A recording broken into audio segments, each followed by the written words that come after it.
इतिहास साक्षी है कि पुण्य भूमि भारत की गाथा भारत की अस्मिता, गौरव और राष्ट्रीय स्वाभिमान के लिए विदेशी आक्रांताओं से संघर्ष की महान गाथा है। बर्बर आक्रांताओं ने भारत की आत्मा पर चोट करने और भारत का अपमान करने के लिए हमारी संस्कृति और आस्था के केंद्रों को ध्वस्त किया। सोमनाथ, काशी, मथुरा और अयोध्या के मंदिरों का तोड़ा जाना आज भी भारत की स्मृतियों में जीवित है। सन 1528 में अयोध्या में भगवान श्री राम के मंदिर का मुगल आक्रांता बाबर द्वारा तोड़ा जाना ऐसी ही एक अक्षम्य घटना थी जिसने सीधे भारत के सम्मान और आत्मा पर चोट की। कारण साफ था, अयोध्या के श्री राम के मंदिर पर आक्रमण भारत की आत्मा पर आक्रमण था। जहां हर भारतीय के रोम रोम में राम बसते हैं, वह भारत यह अपमान कैसे सहता। राम मंदिर पर आक्रमण भारत को आहत कर गया था। विदेशी हमलावर अपनी बर्बरता दिखाते गए और भारत अपने आत्म गौरव को फिर से पाने के लिए संघर्ष करता रहा। भारत रामलला के जन्म स्थान पर बाबर के नाम पर बने एक ढांचे को देखता और उसे हटाने का संकल्प लेकर शक्ति संजोया करता। हिंदू समाज आत्मसम्मान के रण में डटा रहा और लगातार हमलावरों द्वारा बनाए गए बाबरी ढांचे को हटाने के लिए लड़ता रहा। सरयू कई बार रक्त से लाल हुई। कभी स्थानीय शासकों ने तो कभी साधु संतों और राम भक्तों ने राम जन्मभूमि की मुक्ति के लिए अपने प्राणों की आहुति दी। 74 बार युद्ध हुए। हम कुछ मोर्चे हारे, पर रण जीतने का संकल्प कभी कम नहीं हुआ। हिंदू समाज तलवारों से रक्त रंजित हुआ, पर उसने हार नहीं मानी। उसका संकल्प अजेय था। 15 अगस्त 1947 को देश की आजादी के साथ सैकड़ों सालों से चले आ रहे इस संघर्ष में नई ऊर्जा और एक नया मोड़ आया। अचानक 23 दिसंबर 1949 को बाबरी ढांचे में श्री राम लला प्रकट हुए। हजारों राम भक्त दर्शन के लिए उमड़ पड़े। तत्कालीन प्रधानमंत्री पंडित जवाहरलाल नेहरू ने उत्तर प्रदेश सरकार को श्री राम लला को विवादित ढांचे से हटाने का आदेश दिया। उत्तर प्रदेश सरकार ने अयोध्या के कलेक्टर को यह काम दिया और यह निर्देश भी कि जरूरत पड़ने पर वे बल का प्रयोग भी करें। अयोध्या के कलेक्टर ने सरकार को उत्तर दिया कि यह नरसंहार के बिना संभव नहीं है, और फिर भी वह ऐसा चाहती है तो किसी दूसरे कलेक्टर से यह काम करवा ले। परिणाम स्वरूप रामलला की मूर्ति वहीं विराजमान रही। विवादित ढांचे को बंद कर दिया गया। केवल पुजारी को सेवा अर्चना के लिए भीतर जाने की अनुमति थी। फिर भी राम भक्त विवादित ढांचे के बाहर से प्रभु श्री राम की आराधना करते रहे। भारत के हिंदू समाज के लिए चुनौतियां और बढ़ गई। मामला अदालत में गया। विपक्षी दलों द्वारा अदालत में भगवान श्री राम के अस्तित्व पर सवाल उठाए गए। उनके अयोध्या में ही जन्म लेने का प्रमाण मांगा गया। भारत का जनमानस अब आहत हो उठा था। आजाद भारत में भी हिंदू समाज को अपनी आस्था और श्रद्धा के लिए संघर्ष करना पड़ रहा था। चुनौतियों के इस समय में सन 1984 में विज्ञान भवन दिल्ली में विश्व हिंदू परिषद ने धर्म संसद का आयोजन किया। इस संसद में देश भर के संतों ने राम जन्मभूमि की मुक्ति के लिए आह्वान किया और राम जन्मभूमि मुक्ति यज्ञ समिति का गठन किया। धर्म संसद ने राम जन्मभूमि की मुक्ति और वहां भगवान श्री राम के भव्य मंदिर बनाने के भारत के जनमानस के संकल्प को फिर से दोहराया। विश्व हिंदू परिषद के नेतृत्व में मंदिर निर्माण के लिए पूरे देश में अभूतपूर्व आंदोलन की शुरुआत हुई। श्री राम जन्मस्थली मुक्ति यज्ञ समिति के साथ देश भर में राम जानकी की रथ यात्राएं निकली। राम लीलाओं में राम कथा के माध्यम से भारत का आम जन फिर से जुटा। अब सबके मन में एक ही प्रण था, एक ही लक्ष्य था। अयोध्या में जन्मभूमि पर भगवान श्री राम के भव्य मंदिर का निर्माण। सन 1989 में विश्व हिंदू परिषद द्वारा गांव-गांव से रामशिला पूजन करके अयोध्या भेजी गई। 2,75,000 गांवों से रामशिलाएं अयोध्या पहुंची। भव्य राम मंदिर के शिलान्यास का निर्णय हुआ। पूज्य संत महात्माओं और हिंदू समाज के अन्य प्रमुख नेताओं के निर्णय के अनुसार अनुसूचित जाति के प्रमुख नेता श्री कामेश्वर चौपाल ने 9 नवंबर 1989 को मंदिर निर्माण का पहला पत्थर रखा।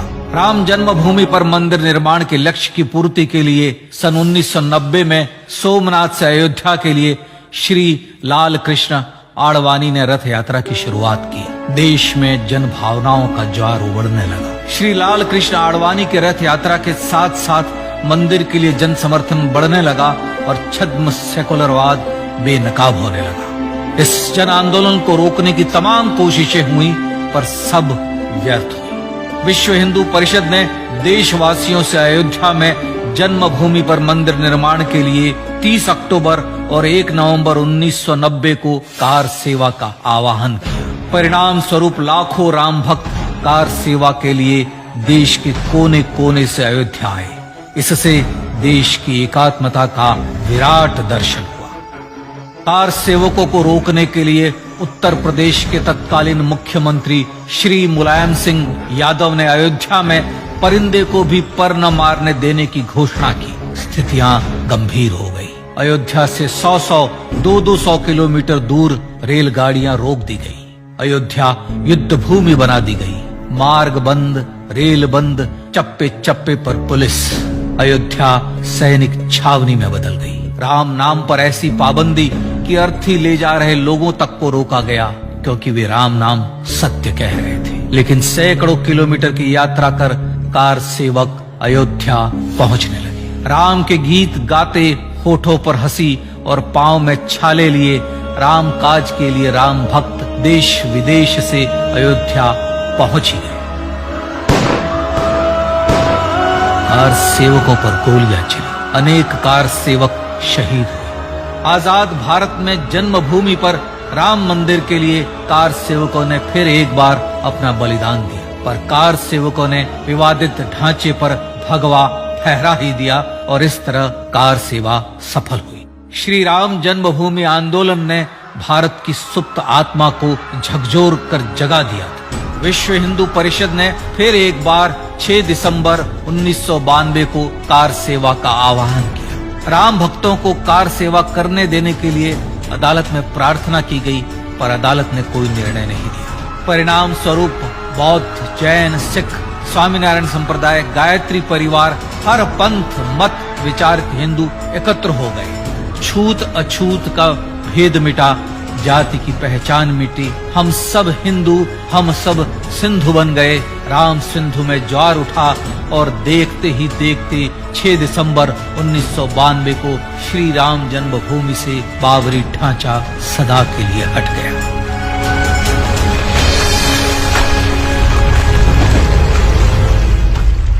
यह क्षण शौर्य, न्याय और सत्यमेव जयते का क्षण था। यह तो धर्मस्ततो जय का क्षण था। पर संघर्ष की गाथा यहां जाकर भी नहीं रुकी। छद्म सेकुलरवादियों द्वारा भारत और भगवान श्री राम के इतिहास को झुठलाने के लिए अदालतों में चुनौतियों का सिलसिला चलता रहा, जो 1950 से चल रहा था। हिंदू सिखों के बीच से गुजरते हुए भगवान श्री राम का दर्शन करने के लिए विवश थे। यह स्थिति थी आजाद भारत में श्री राम और राम भक्तों की। पर सत्य को तो जीतना ही था। आखिरकार देश के सर्वोच्च न्यायालय के 5 जजों की खंडपीठ ने 9 नवंबर 2019 को ऐतिहासिक निर्णय दिया और यह कहा कि अयोध्या जन्मभूमि परिसर की पूरी 67 एकड़ भूमि रामलला की। और न्यायालय ने भारत सरकार को जन्मभूमि पर मंदिर बनाने के लिए एक ट्रस्ट बनाने का आदेश दिया।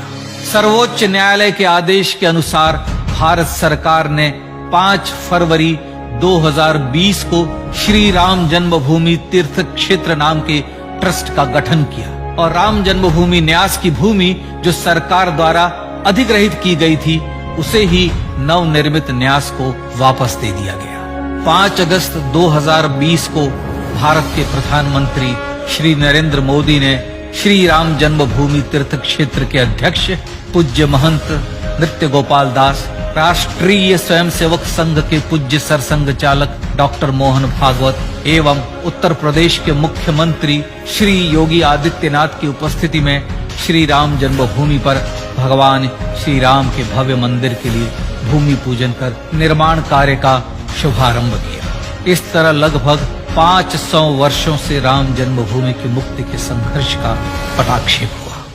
अपने आत्मसम्मान और राष्ट्रीय अस्मिता के लिए इतना लंबा संघर्ष विश्व के इतिहास में बेजोड़ है। श्री राम भारत की आत्मा, भारत की परिभाषा, हमारे राष्ट्रीय आदर्शों और जीवन मूल्यों के प्रतिनिधि मर्यादा पुरुषोत्तम हैं, जो हर हिंदू के होठों पर जन्म से मृत्यु तक रहे। बस यही हर हृदय में प्रार्थना होती है। राम भारतीय राष्ट्रीय स्वाभिमान और आसेतु हिमालय से समुद्र पर्यंत तक जन जन को एकात्मता के बंधन में बांधने वाले रक्षा सूत्र है। अयोध्या स्थित श्री राम जन्मभूमि पर बाबर का हमला वास्तव में भारत के स्वाभिमान और राष्ट्रीयता पर हमला था। प्रधानमंत्री श्री नरेंद्र मोदी द्वारा श्री राम जन्मभूमि पर राम मंदिर का पुनः निर्माण न केवल बाबरी मानसिकता का पराभव है, बल्कि संपन्न, सुखी, सुसंस्कृत, सर्वशक्ति संपन्न स्वराष्ट्र का सूर्योदय भी है। यह उस राम राज्य की दिशा में वह कदम है जिसकी अभिलाषा राज राजेंद्र चोल, कृष्णदेव राय, छत्रपति शिवाजी महाराज से लेकर महात्मा गांधी तक ने की थी। अयोध्या में जन्मभूमि पर भगवान श्री राम का मंदिर न सिर्फ राष्ट्रीय गौरव होगा, बल्कि वह श्री राम के आदर्शों का राष्ट्र मंदिर होगा। अब वह महान संकल्प पूरा होने जा रहा है। आइए इस राम यज्ञ, राष्ट्र यज्ञ में जिन ज्ञात और अज्ञात भारतीयों ने अपनी आत्माहुति दी है, उनका पुण्य स्मरण कर उन्हें श्रद्धांजलि दी।